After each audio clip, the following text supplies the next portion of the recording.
Kaitlan. Two questions. I have one on Venezuela to follow up, but first on affordability, since we were talking about the economy at the beginning. If the economy is as strong as the president has said it is, then why is he telling parents 2 weeks before Christmas that they should only buy 2 or 3 dolls for their children?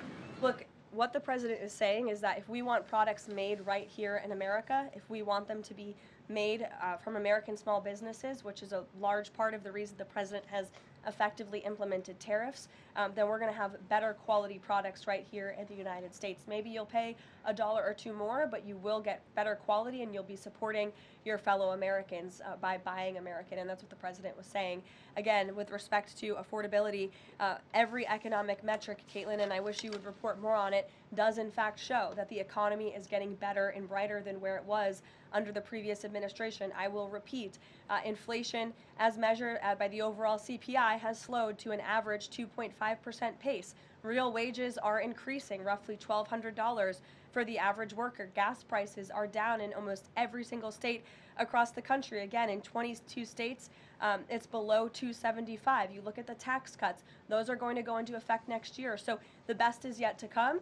The president is digging our country out of the economic hole that the previous administration put us in, and that's what he's talking about. It was a year ago, as you know, and grocery prices have been up. So we've covered the economy, but there's mixed signals in terms of what that looks like.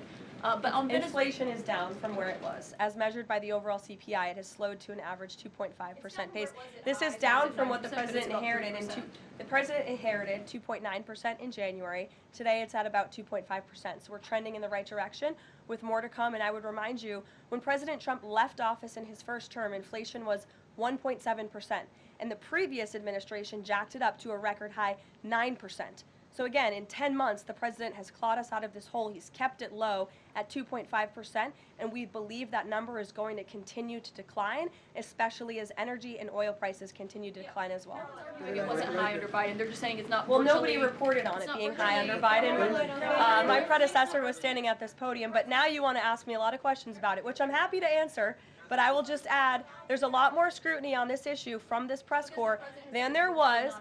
Well, and the previous administration said that too. My predecessor stood up at this podium and she said inflation doesn't exist. She said the border was secure, and people like you just took her at her word, and those were two utter lies. Everything I'm telling you is the truth, backed by real factual data, and you just don't want to report on it because you want to push untrue narratives about the president. Go ahead. I'm not going to take your follow-up. Go ahead.